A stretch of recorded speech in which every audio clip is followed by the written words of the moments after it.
Olá, queridos irmãos e irmãs, é dia de Natal, 25 de dezembro. E a missa de hoje, uma missa muito bonita, por sinal, muitas vezes inclusive acompanhada de batizados, de crianças, que já é uma tradição em nossa Igreja Católica. O Evangelho que a liturgia nos propõe para este dia de Natal é João capítulo 1, versículo de 1 a 18. E o tema que eu escolhi para a liturgia deste dia de Natal é: Jesus não é como Deus, mas Deus é como Jesus. Vou repetir. Jesus não é como Deus, mas Deus é como Jesus. A liturgia desse dia de Natal apresenta-nos o prólogo, o início do Evangelho de João. O prólogo são os primeiros 18 versículos do seu Evangelho, nos quais o evangelista resume e antecipa tudo aquilo que escreverá. Cada palavra deste prólogo será posteriormente desenvolvida. Comecemos então lendo o capítulo 1 de João, versículos de 1 a 13, e vamos fazer um salto, lermos o versículo 18. No princípio era a palavra, e a palavra estava com Deus, e a palavra era Deus. No princípio ela estava com Deus, tudo foi feito por ela, e sem ela nada se fez de tudo que foi feito. A Deus ninguém jamais viu, mas o unigênito de Deus, que está na intimidade do Pai, Ele não o deu a conhecer. Ele não deu, melhor dizendo, a conhecer, desculpem. Bem, o evangelista começa corrigindo a Escritura e termina negando-a.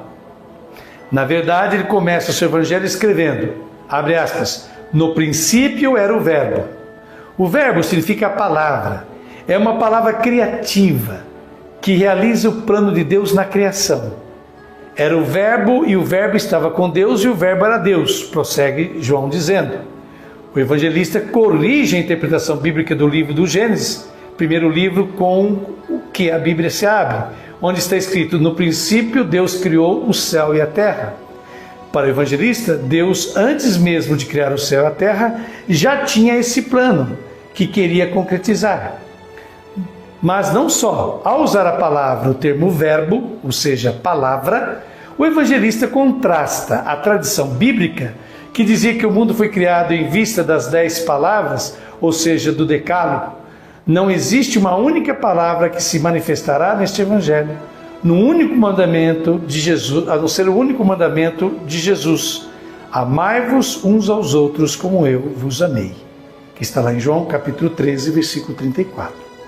Se o evangelista começa corrigindo a Escritura, ele conclui seu prólogo negando-a. Na verdade, ele escreve no versículo 18 de forma peremptória, abre aspas, ninguém jamais viu a Deus.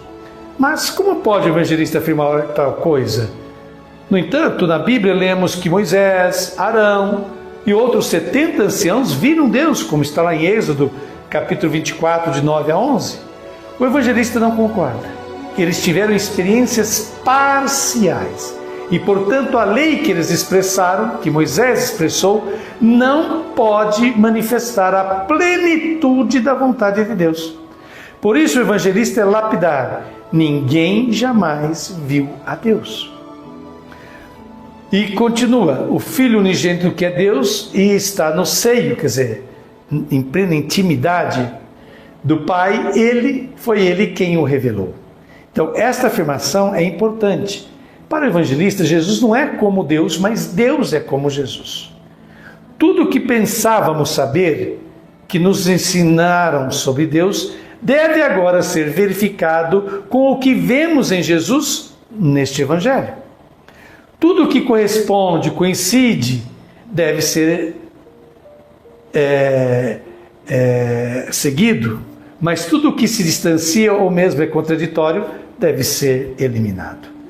Quando neste evangelho, no capítulo 14, um dos discípulos, Filipe, pergunta a Jesus, mostra-nos o Pai e isso nos basta? Jesus responderá, quem me viu, viu o Pai. Portanto, Jesus não é como Deus, mas Deus é como Jesus. Assim, o evangelista conclui seu prólogo com um convite a concentrar toda a nossa atenção na figura de Jesus. Vejamos agora João capítulo 1, versículo 17. Por meio de Moisés foi dada a lei, mas a graça e a verdade nos chegaram através de Jesus Cristo.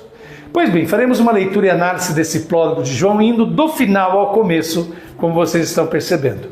No penúltimo versículo, que é o 17, o evangelista afirma: porque a lei foi dada por meio de Moisés, a graça e a verdade vieram por meio de Jesus.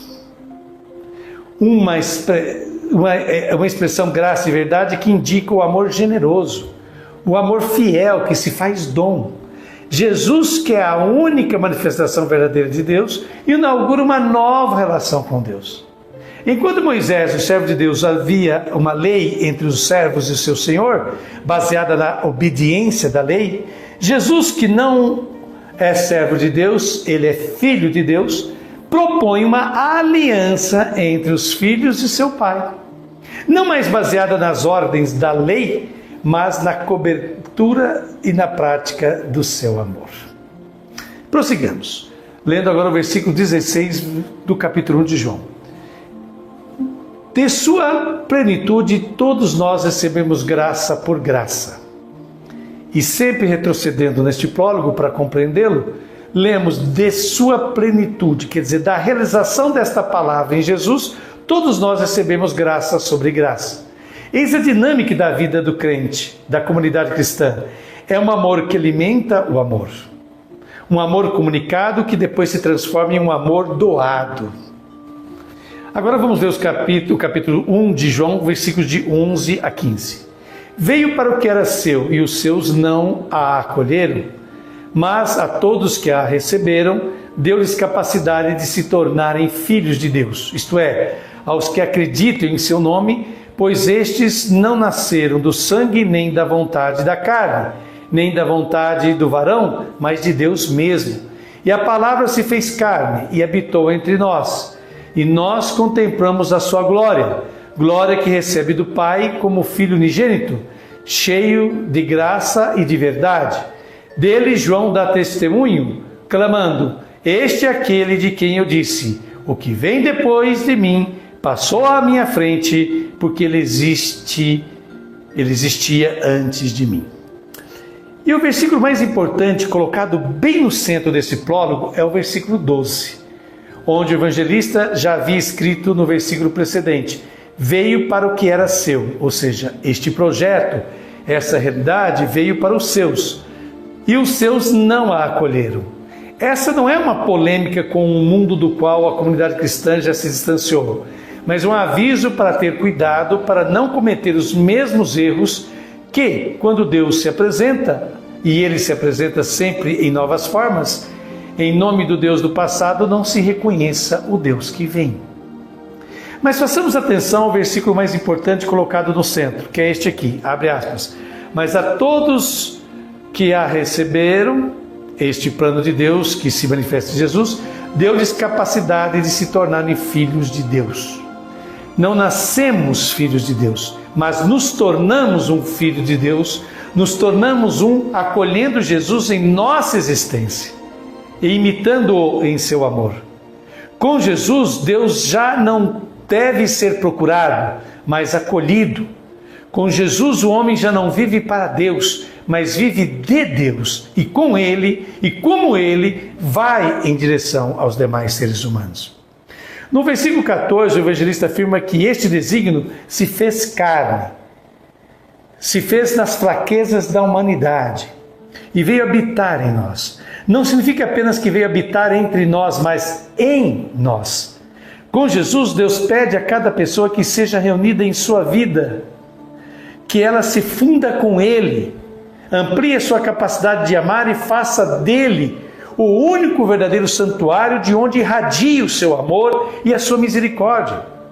Enquanto no antigo santuário era o povo que tinha que ir, e nem todos tinham acesso, no novo santuário, é este santuário que vai em direção aos últimos, que vai em direção aos excluídos. O fato deste plano de Deus se manifestar na carne, nas fraquezas da carne, indica que não há dom de Deus que não passa pela humanidade. Quanto mais humanos somos, mais se manifesta o divino que está em nós. Vou repetir. Quanto mais humanos somos, mais se manifesta o divino que está em nós. Prosseguimos agora lendo do versículo 4 ao 10. Nela estava a vida, e a vida era a luz dos homens, e a luz brilha nas trevas, e as trevas não conseguem dominar. Surgiu um homem enviado por Deus, seu nome era João. Ele veio como testemunha para dar testemunho da luz, para que todos cheguem à fé por meio dele. Ele não era a luz, mas veio para dar testemunho da luz, daquela que era a luz da verdade, que vindo ao mundo ilumina todo ser humano. A palavra estava no mundo, e o mundo foi feito por meio dela, mas o mundo não quis conhecê-la. Então, voltando ao início do prólogo, zigue-zagueamos um pouco, porque é muito longo, mas foi para entendermos o seu significado. Agora compreendemos o que o evangelista queria dizer. Desde o início havia este projeto, este plano de Deus, uma palavra que se encarna, manifesta a condição divina. E é neste plano, escreve o evangelista, estava a vida, e a vida era a luz dos homens, e a luz brilha nas trevas, e as trevas não conseguiram dominar. Eis o grande encorajamento que o evangelista nos dá, convidando a acolher este amor de Deus e manifestá-lo. Não é necessário lutar contra as trevas, vejam só. Não precisamos gastar energia na luta, mas a luz deve se expandir. Na medida em que a luz se expande, a escuridão desaparece.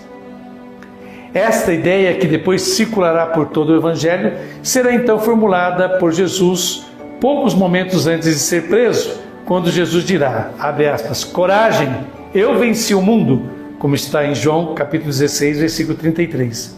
Aqueles que se colocam ao lado da verdade, da luz, do amor, serão sempre os vencedores das trevas, do ódio e da morte.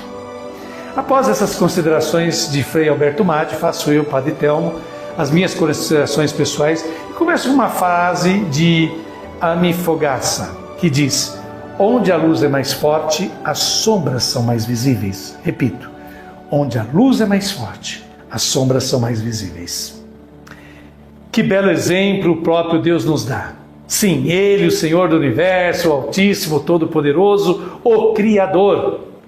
Ao assumir a carne humana, como nos diz o Evangelho de João hoje, se despoja de todo o seu poder e autoridade. Ele é o Deus que se esvazia, do verbo grego kenoo, de si mesmo, como está em Filipenses capítulo 2, versículo 7.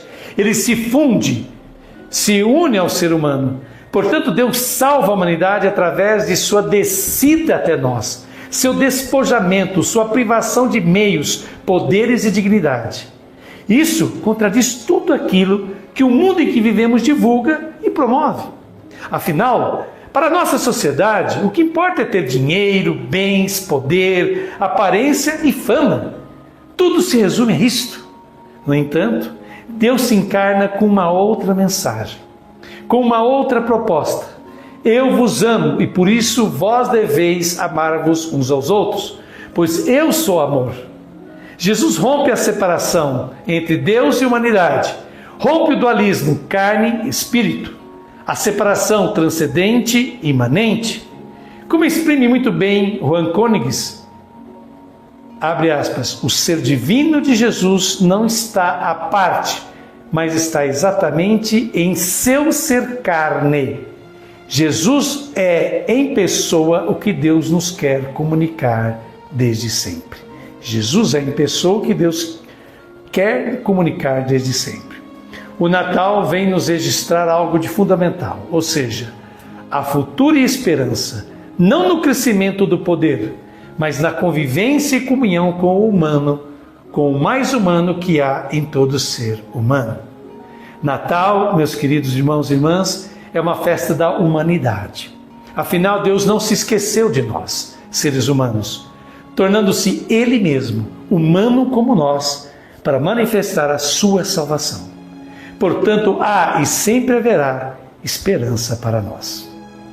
E após essa reflexão do Santo Evangelho deste dia de Natal, façamos esta linda oração.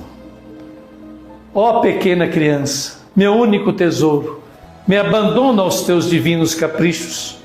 Não quero outra alegria além de te fazer sorrir Imprime em mim tuas graças e tuas virtudes infantis, para que no dia do meu nascimento no céu, os anjos e santos as reconheçam em sua noivinha. Muito bem, um abençoado Natal a todos vocês, que haja realmente muita união, paz e entendimento entre todos nós. E até um próximo programa, se Deus quiser.